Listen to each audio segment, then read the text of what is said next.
I'm like, it doesn't necessarily change anything, but I definitely think our energy would have been different knowing we had knowing that. I mean, Mikko Rantanen. I felt the axis of the earth. It's the craziest thing in the world when that came like, across. I saw it. I'm like, are you guys fucking kidding me? I was like, really? This is not happening. At first I saw it was Hall, like Taylor Hall.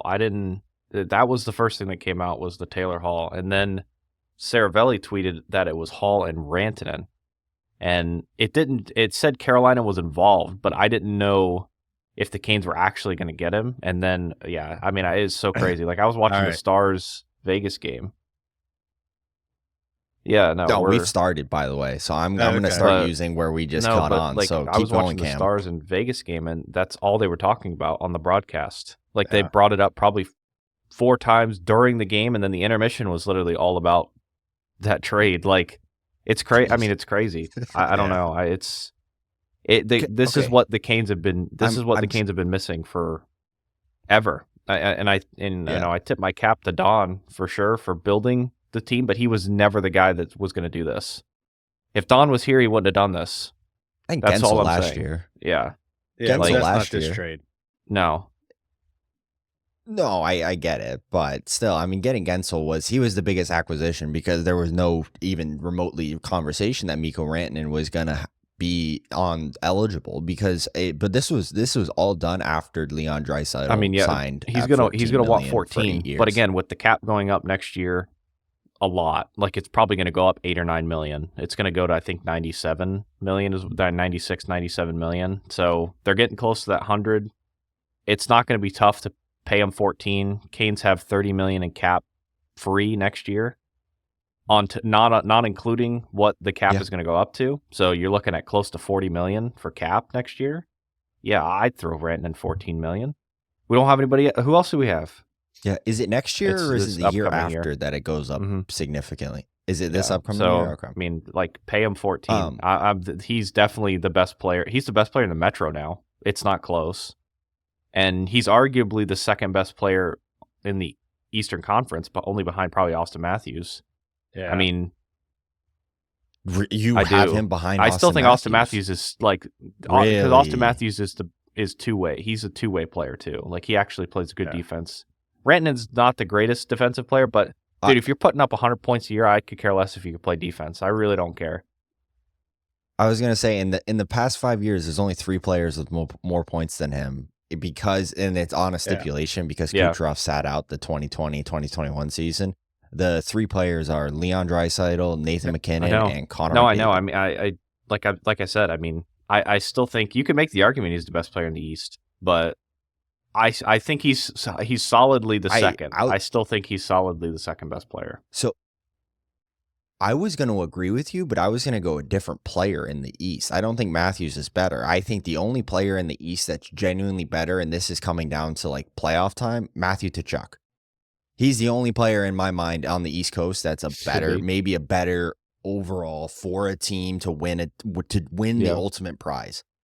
What name a better player than Matthew Tkachuk that you want on your team to win the ultimate thing? Rantanen has 100 and some points in 80 playoff games. That's he's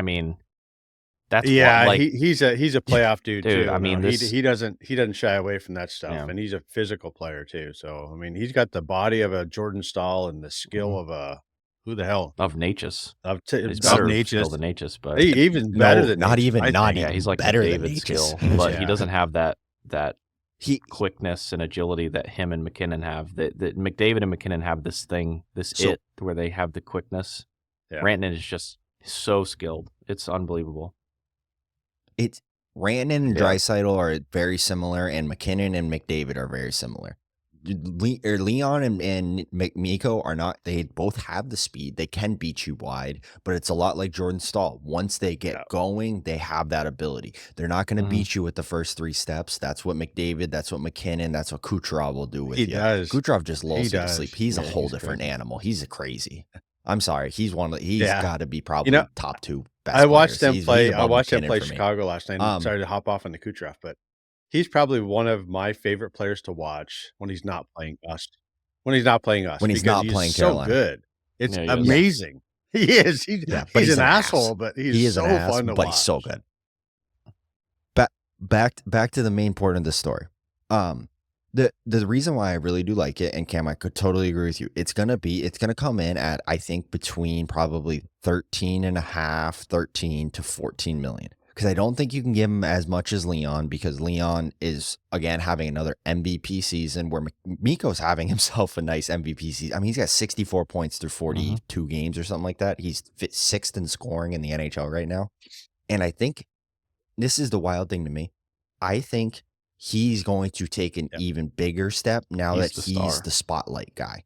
He's no longer sitting under McKinnon's wings, where he's kind of, as they always call them, Batman and Robin, when in reality, you look at the last 5 playoffs going back to when they won the cup, Robin had more points in playoffs than Batman did. McKinnon, I just watched a video. Thank you, Steve Dangles, or whatever, Steve Dangit, or whatever the guy's name is from up in Toronto. I actually enjoy some of his content, but McKinnon, 45 points through 45 games in the last 5 playoff runs. Rantanen, 49 points through 45 games. The crazier one, anybody want to guess how many points Makar has? 50 something. He's got like 54 points in 45 games. No, he's got 4 points than both of them. It changes the way that the Canes, but like we're getting, like it changes their team. It has to. Like this has to work. You know, like it can't. Obviously they kind of not gave up on Natchez, but basically was at the point where they're like, look, I mean, and I think we could kind of see this too. Like even once he started to kind of tail off towards the middle part of the season, you could going back to his old ways, puck watching, just kind of coasting around, not really doing a whole lot. I mean, look, I think he's obviously deserves to be in the NHL. Do I think he's at the level of Mikko Rantanen? No, it's not close, and he won't ever be. Not even close. And that doesn't mean to say that he's a bad player, for sure. Like him and Jack are both great players, but at the end of the day, you bring in a guy like Taylor Hall as well, who gets lost in this trade as well, kind of thing. Yeah. He gets kind of lost in the shuffle. Like he's a when he's the worst part of the trade. That's what I mean. That's a pretty good freaking trade. That we got a prospect. Yeah, we got Chicago a 6th round pick too. But that was that was really drafted, just that was just kind of like a chess piece so that Colorado could or Chicago could take 50% salary. Yeah. So because there had to be something in order, like it had Colorado or Chicago had to obtain Rantanen, and then the Canes got Rantanen from Chicago. Yeah. And Chicago kept salary and sent a guy, basically, is what happened. So it's crazy. It's wild. Well, so this is what scares me a little bit. So from some sources that I have seen that have had reliable information, I've also had semi okay reliability. Like it hasn't been 100%, but I'm just going to throw this into the universe. Apparently the original deal for Rantanen was going to Carolina last week. He blocked that trade because he has a limited no move clause, so he can pick. He had, I think it was 15 or 10 teams that he could pick from that were in the no move clause, so it was a modified no move clause. He said he blocked that deal, and then Colorado came back and said, well, it's either Chicago or Carolina, you pick. And then he opened up his trade ability to go to Carolina. So it's like, if he's already blocked that deal, it makes me a little fearful about the ability to re-sign him. Again, don't know how factual this information is. I saw it. I'm just kind of throwing it out there. But also, in the same breath, his best friend is Sebastian Aho. So now all of a sudden he gets to play with his like best buddy from back home, with the guy he trains with every summer.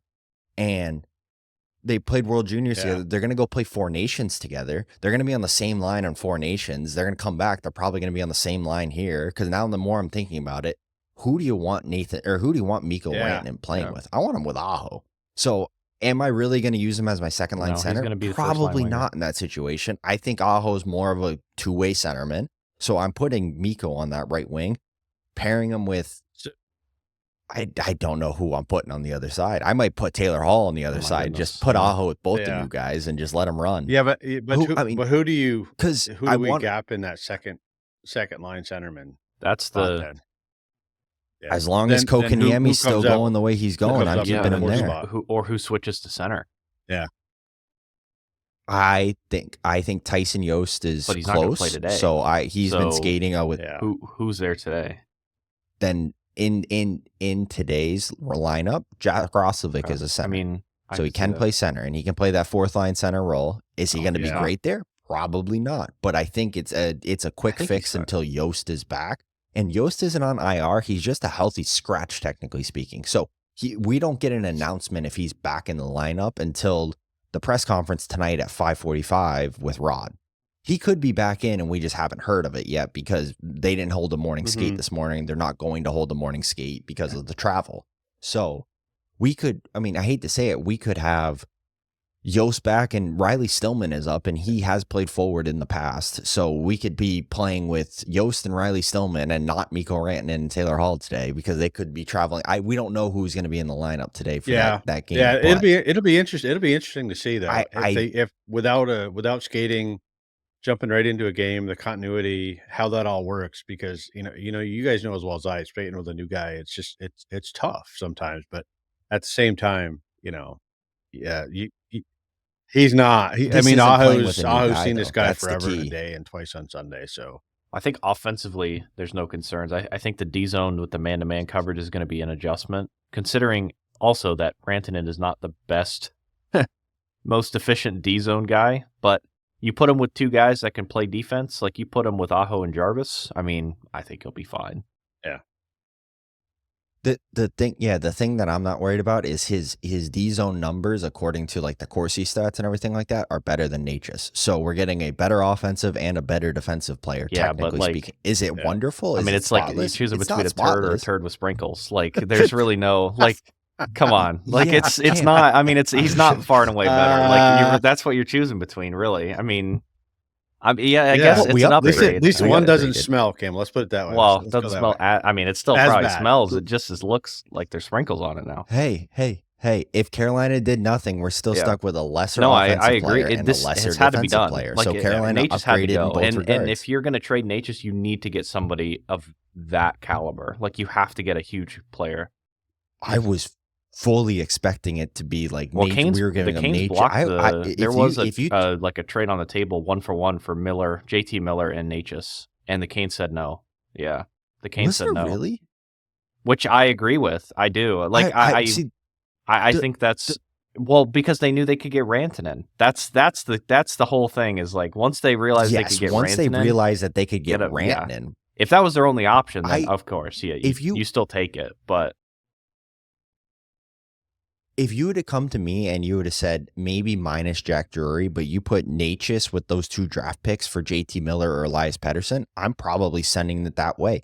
Even for maybe even Elias Pettersson, just because he has had a more consistent basis. If that was the player of pick, maybe even Jack Drury as well too. And it wouldn't have made me sit happy. I would have said maybe we gave up a little bit too much, but I would have understood the trade. The fact that we got that for Mikko Rantanen, and we added in Taylor Hall we threw away a 3rd round pick for Taylor Hall, and Chicago is out to lunch. Now, granted, Chicago ended up saving money in the overall scheme of things. They saved $1.125 million. And on top of that, they ended up getting a 3rd round pick. So they saved money and got a 3rd. So technically speaking, not the worst asset. Yeah, I don't think they.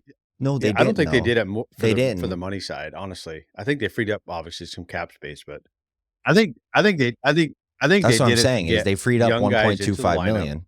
Get them experience. This is a throwaway season for them, quite honestly. And I mean, they know they're out. Yeah, they know they're out, so they want to give their young guys the opportunity to grow, develop, and become a pro. And I mean, you still got guys there. I mean, Teravainen is not I don't think a great spokesman for. God, I would have loved having him come back. Imagine it was Rantanen and Teravainen that came back. Oh my! That would have been crazy. That would have been the trade of the century. That would have been our first line. I mean, that literally you talk today. About like that has to be the best line on the East. I mean, it's just anyway. Whoever Rantanen and Aho are with, if there was Svechnikov, that's probably the best line on the East. If there was Jackson Blake, that's probably the best line on the East. There with Jarvis, that's probably the best line on the East. There with Taylor Hall, that's probably the best line on the East. I'd love to see Aho, Rantanen, and Blake. I think because the only thing is, I don't know if Blake can play his offside. That's the only, because Mikko's playing right wing. I'm not putting Mikko at left wing. He's too dynamic on the right side. You look at Kucherov and what Kucherov does on the right side as a left-handed shot. It's the same thing with Mikko. He's dynamic because his shot his paddle's on the inside, so he always is in a shooting angle. I don't want to take that away from him because that's what's made him successful. So Blake's getting moved down. Well, it doesn't have to be. I mean, Blake could play left wing, hypothetically. I'm just saying I don't know how comfortable he is in that position yet. I don't know how comfortable at this Rod point, is putting him in Rod's got to get comfortable with being uncomfortable because he's going to – I mean, there's like a grenade that went through the entire team at this point. You got one player that's – you just got the best player on your team. Like they literally just picked him up. The best player – I mean – Can we, I mean, I know we've already gone a little longer. This is the final question. I say it might be the best player in franchise history. If we just look at out and out skill. Yeah, I would say, yeah. Yes. I'm saying for the player being on Carolina is, I mean, yes, him re-signing is a valuable asset to whether or not this trade is a genuine success or whether it's depends, because I really don't see Marty Necas re-signing for us in next year. Yeah, but the only problem I have with it, and I'll wrap my thoughts on this whole thing with this, but my thought with it is that yes, I don't believe that the Canes would have ended up re-signing him. However, the Canes gave up a lot for Rantanen. I mean, that's a lot. 2 draft picks, 2 staples in your lineup. Yeah, no, it's not. You're right. It's not. Though. But still, I mean, look at. We gave Chicago back their pick. They gave us that pick last year, so we gave them just their pick back. So we still have a third that draft. So we gave up one of our 2 seconds because we had 2 seconds, and we gave up our 6th. It's year over year. So yeah, no, I know, and I think the prospect pool and the that's way that the other thing too. Yeah, we didn't give up a prospect. Yeah, that's again. Shout out to Tulsky. Tulsky again. The only way this isn't a fleece is if the Canes cannot re-sign Rantanen. If they can't they have to do everything to re-sign him. Everything. Pay him 14. With that. I don't. If his club came to Tulsky this morning and said, "Hey, we want 14." Done. Where do we sign? Like, I don't. Yeah. How many years do you want? 20 years? Okay, sure. 20 years, 14 million. I don't care. Yeah. Like, just sign him. Sign him. Like, you have to sign him, or else this is a complete. This is Gensel times a million. So yeah, no, I agree. Yeah. Well, yeah. Yeah. Yes. Perfect.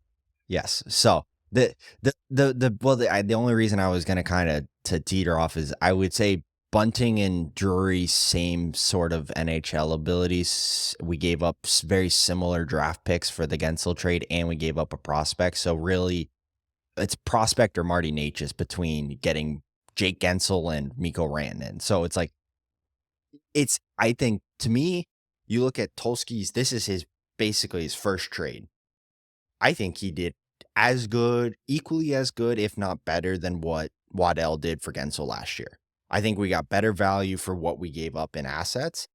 Again, yes, it really hinges on getting Mikko Rantanen re-signed. I think once he gets here, he's playing with Aho. He's enjoying North Carolina. I hope to God he's a big golfer, because that would make selling him on North Carolina a hell of a lot easier if he's a big golfer, because it's best golf and best. I don't know. I don't think so. I'm not. The thing with the Finns, they're very private people. Aho got married this summer. I didn't even know he was engaged. I didn't know he had a girlfriend. I didn't know any of that, and he got married this summer. So I don't know. they're private people. But I do know Aho's got a sauna, and I do know Finns love a sauna. There you go. There's the bait we needed. So. But yeah. Get Mikko in the sauna. Get him talking. So, all right. But last final question. Is this the biggest trade in season in NHL history? Because the only one I can think of, at least in recent years, the only one I can think of was happened in the offseason, and that was Matthew Tkachuk going to Florida for Huberdeau, Mackenzie Weegar, and I think that. But in season trade, what was the last big one? I don't remember if it was in season or not. I think the only one that probably comes even close to this one is the Gretzky trade. That was way back there. But I don't know if that was off season or in season. So, but I would say that yes, Kyle. I think if this is not one, this is a 1A. This is a strong 1A, because I mean, the whole axis of the NHL just tilted. And the only one I can think of that was possibly sooner was the Shea Weber PK Subban trade. Not even close. No, because Shea Weber was coming off of a Norris winning season, and in that Norris winning season, guess who was in the top 3 was PK Subban. So it's like there was two top defensemen getting traded. Again, that's the only one I can think of in the recent years that to me was like let's close. Let's look at it this way. Let's talk about the big. Well, I guess we want to get off of here, but the fleecing side of it, because this is, in my opinion, if Carolina can re-sign Rantanen, this is the biggest one-sided deal in season that I think we've ever had in history. I don't know that Taylor Hall for Adam Larson one swap's maybe, but one of the biggest fleece deals of ever. He went on to win a Hart Trophy the next year. This one is pretty damn close to get the guy like Rantanen and Taylor Hall, and to give up without giving up a prospect, and giving up Marty Necas and Jack Drury. I mean, hell. That's I was happy when it was Kotkaniemi. Yeah. And I was actually a little disappointed to see that one because I really liked him and I wanted to see him continue to grow under Rod's system, but I was okay with it happening. But yeah, that was the one I was a little disappointed to see, but at the same time I was okay with it going the other way too. You know why I'm actually happier this way than I am the other way? Because Carolina just got no bigger. doubt in both cases. That's so if we would have given up Kotkaniemi in that deal and kept Drury, we would have stayed a little bit smaller because we're kind of trading two bigger pieces because Nature's 6'2" or 6'3", and Kotkaniemi's 6'2", 6'3". I can't remember their exact heights, but then we're giving it up for 6'4" Moose. That's granted, he's a different creature. He can.